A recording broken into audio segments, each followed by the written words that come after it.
दोस्तों ये उस दिन की बात है जब मैं रेलवे स्टेशन पर उतरा तो मुझे पता चला कि अचानक ही ट्रेन में कोई खराबी आ गई है, जिस वजह से अब ट्रेन को एक लंबा ब्रेक लेना पड़ेगा।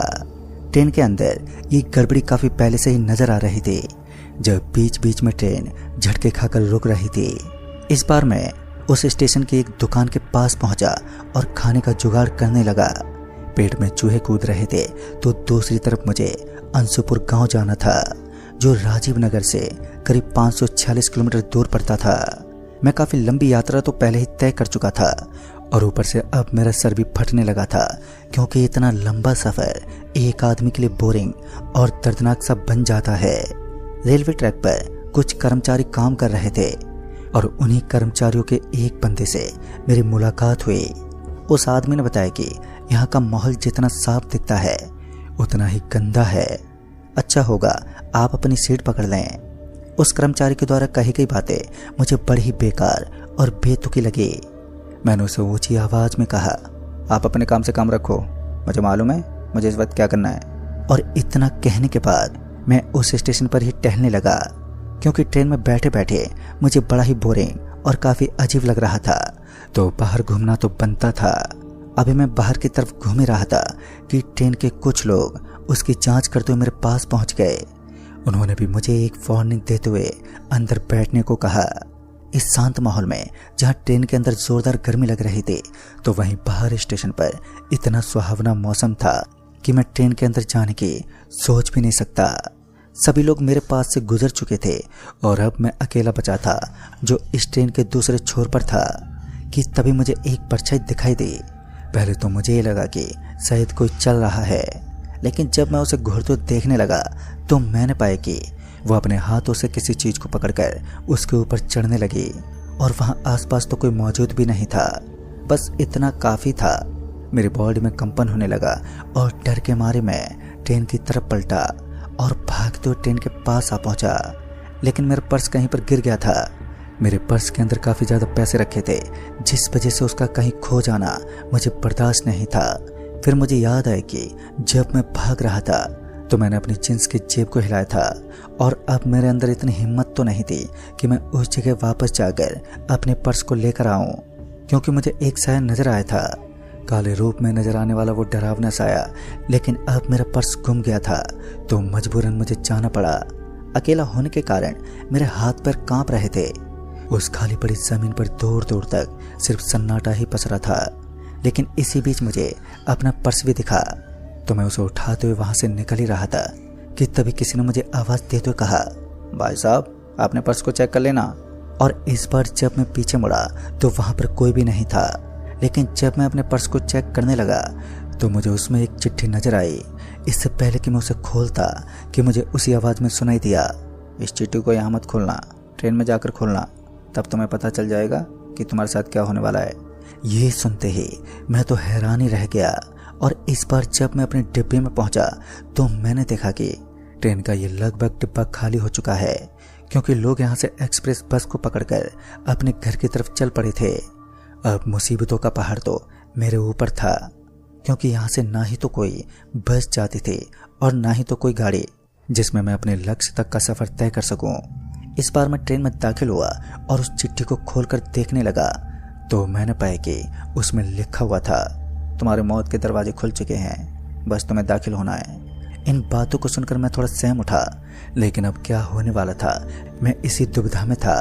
मैं ट्रेन की सीट पर बैठ गया और आने वाले समय का इंतजार करने लगा। मैं ट्रेन की सीट पर बैठे बैठे आने वाले मुसाफिरों को देख रहा था, और अभी तक मुझे एक आदमी ही इस स्टेशन पर टहलता हुआ दिखा, बाकी तो पूरा स्टेशन ही वीरान पड़ा हुआ था।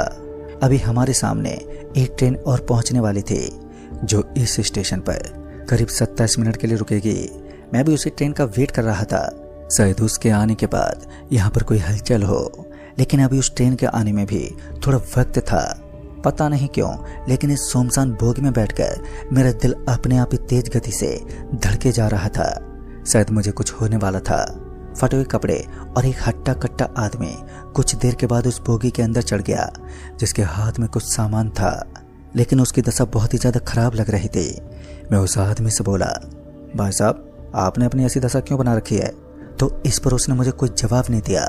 उल्टा मुझे बोलते हुए कहा, ये मेरी दशा नहीं, मेरी पर्सनैलिटी है। मैं तो उसकी बातों पर हंसते हुए बोला, अच्छा तभी तो मैं सोचूं कि आजकल लोग कटे फटे कपड़े क्यों पहनने लगे हैं। और इतना बोलकर मैं जोर जोर से हंसने लगा, लेकिन वो आदमी सीरियस था।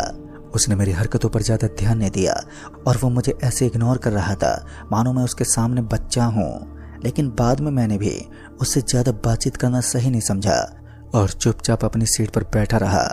फिर कुछ देर के बाद ट्रेन के इंजन को स्टार्ट करने की कोशिश की गई, लेकिन अभी भी ट्रेन में वही गड़बड़ी थी। मैकेनिक काम में लगे हुए थे। हट्टा कट्टा दिखने वाला वो आदमी मेरे सामने वाली सीट पर बैठ गया और एक किताब निकालकर उसे वो पढ़ने लगा। उस किताब के आगे भूत पिशाच का नाम लिखा हुआ था, यानी कि ये भूतों को मानता था। और मैं भी उस किताब को बड़े ही गौर के साथ और पढ़ने की भी कोशिश करने लगा, मगर उस आदमी ने अपने मुंह से किताब को हटाते हुए कहा, क्या हुआ, क्या चाहिए तुम्हें? लेकिन जैसे ही मेरी गर्दन नीचे झुकी तो असलियत का चेहरा देखकर मेरे शरीर में बिजली सी रौंद गई। उस आदमी के पैरों में चौड़े चौड़े गड्ढे बने हुए थे। उस आदमी के आधे पैर तो एकदम से कटे हुए थे, जिनके अंदर से लंबे लंबे काले कलर के कीड़े घूम रहे थे। धीरे धीरे इस चीज की इतनी भयानक बदबू आने लगी कि मैं बर्दाश्त नहीं कर पाया और ट्रेन के पास आकर खड़ा हो गया। उसी वक्त ट्रेन ने एक हॉर्न दिया जो यहाँ से चलने का संकेत था। मैं वहीं से नीचे उतरने ही वाला था कि किसी ने मेरा हाथ पकड़कर वापस से उसी बोगी के अंदर खींच लिया। और यह आदमी तो वही था जो असामान्य होने के साथ बड़ा ही डरावना लग रहा था। मैं उसके सामने किसी भीगी बिल्ली की तरफ बैठ गया, क्योंकि अब मेरे अंदर ऐसा कोई तजुर्बा नहीं था कि मैं उस भूत का सामना कर सकूं। फिर काफी देर तक तो मैं ऐसे ही बैठा रहा और मैं बार बार एक बात को नोट कर रहा था कि वो काफी देर से मेरे गले की तरफ देख रहा था, मानो थोड़े समय के बाद वो मेरा गला घोंटने वाला है। और मैं अपनी सीट से चिपका रहा। उस सीट को छोड़ने के लिए मैं हरगिज़ तैयार नहीं था, क्योंकि कभी भी वो भूत मुझे मार सकता था। फिर मुझे लगा कि शायद मैं अपनी जिंदगी के आखिरी चंद सांसें गिर रहा हूँ, लेकिन इंसान की किस्मत उसका भविष्य तय करती है। थोड़ी दूर और ट्रेन आगे चली होगी कि तभी मुझे जोर से बाथरूम लगा और मैं उठकर सीधा बाथरूम के अंदर घुस गया। बाथरूम के अंदर जाते ही मुझे एक डरावना सा दृश्य दिखा। बाथरूम की दीवारों पर किसी के खून से सने हुए उल्टे पांव दिखाई दे रहे थे, जो वाकई डरावने थे। और इस घटना में ट्विस्ट डालने का काम इस ट्रेन के टीटी ने किया, जो अचानक ही बोगी के अंदर पहुंच गया। पहले तो इतनी रात को ट्रेन में टीटी का आना बनता नहीं था, लेकिन जब मैं बाथरूम से बाहर निकला तो मेरे दांत खौफ से आपस में टकराने लगे। उस भयानक से आदमी ने उस ट्रेन के टीटी को हवा में उठा रखा था और शायद वो उसे मारने वाला था। इस अजीब से नज़ारे को देखते ही मुझे समझ में आने लगा कि टीटी ने जरूर इस आदमी के साथ कुछ गलत किया होगा। मेरी आंखों के सामने ही उस भूत ने टीटी को जान से मार डाला और फिर उसकी डेड बॉडी को वो घसीटने लगा। मौके का फायदा उठाकर जब मैं दूसरी बोगी के पास गया तो उस बोगी का ये दरवाजा जाम होने की वजह से खुल नहीं पाया और गुस्से में आकर मैं उस दरवाजे को जोर जोर से लात मारने लगा। लेकिन इस बार जो हुआ वो मेरी जिंदगी का एक भयानक दौर था। मेरा एक पैर अचानक उस दरवाजे के बीच पता नहीं क्यों मगर फंस गया था और उसके बाद वो दरवाजा धीरे धीरे और भी मजबूत के साथ बंद होने लगा। मुझे इतना जोर का दर्द हो रहा था कि मैं उसे अपने शब्दों में बयान नहीं कर सकता। मैं जोर जोर से मदद की गुहार लगा रहा था, लेकिन मदद करने वाला वहां कोई नहीं था। बोगी के अंदर मेरी आवाजें गूंज रही थी। मुझे अपनी जिंदगी की फिक्र थी कि कहीं मेरा पांव कट गया तो फिर मेरी जिंदगी पूरी तरीके से बर्बाद हो जाएगी। लेकिन उसके बाद जो हुआ सच में उस पर मुझे विश्वास ही नहीं हुआ। मैंने उस दरवाजे को खुलता तो देखा, लेकिन एक प्रेत के हाथों इस बार उस प्रेत ने दरवाजे को 2 भागों में बांट दिया और मुझे मारने के बजाय मेरी मदद करने लगा। और अब जो दृश्य मैं देख रहा था सच में वो मेरे दिमाग से बाहर था। ट्रेन का वो टीटी दोबारा बोगी के अंदर दाखिल हुआ और इस बार उसके हाथ में हड्डियों का एक थैला था। सच में उस टीटी की हरकतें मुझे उस आदमी के बजाय ज्यादा डरावनी लगी।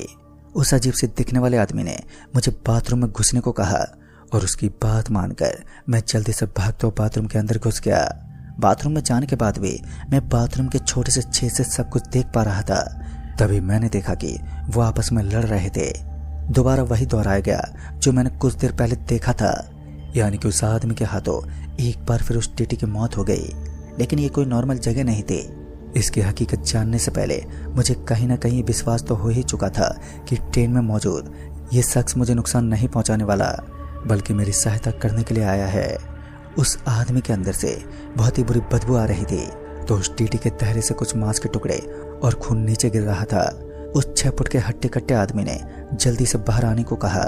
तभी उसने मुझे अपने हाथ से इशारा करते हुए कहा कि जितना जल्दी हो सके भागलपुर स्टेशन आते ही ट्रेन से नीचे कूद जाना, वही तुम्हारी जिंदगी बचाने का एकमात्र स्रोत है, और सही जगह देखकर ही तुम छलांग लगाना, वरना ये टीटी तुम्हें अपने साथ मौत लोक ले जाएगा। फिर उस नौजवान भूत ने अपनी सच्चाई मेरे सामने जाहिर की, जिसे सुनकर मैं पूरा टूट गया। एक ऐसा मुसाफिर जब अपने घर लौट रहा हो और तभी 5 साल के बाद अपने घर वालों से मिलने की खुशी अपने सर पर सवार लिए अचानक ही मौत के घाट उतर जाए, तो उसकी आत्मा को भले शांति कैसे हो सकती है। उस आदमी ने मेरी इतनी ज्यादा मदद की कि मैं उसका ये एहसान कभी चुका भी नहीं पाया। भागलपुर स्टेशन आते ही तेज तर्रार रोशनी के बीच बिना कुछ सोचे समझे मैं नीचे कूद गया, और उसके बाद जब मेरी आंखें खुली तो मैं अस्पताल में था। मेरी काफी हड्डियां टूट चुकी थी। तकरीबन 4 महीने के बाद मैं रिपेयर हुआ और अपने साथ हुई इस घटना का वर्णन सभी के साथ किया, लेकिन आज तक मुझे इस बात का पता नहीं चल पाया कि ट्रेन का वो टीटी आखिर भूत कैसे बना, और उस आदमी के द्वारा बताया गया राज आज भी मेरे दिल को चुभता है। दोस्तों, कुछ ऐसी बातें होती हैं जिन्हें अपने दिल के अंदर दबाए रखना ही बहुत सही होता है। इस राज को मैंने किसी के सामने शेयर नहीं किया और मैं आज इसी राज के साथ जी रहा हूँ। तो दोस्तों, इस कहानी में बस इतना ही। तब तक के लिए बाय एंड टेक केयर।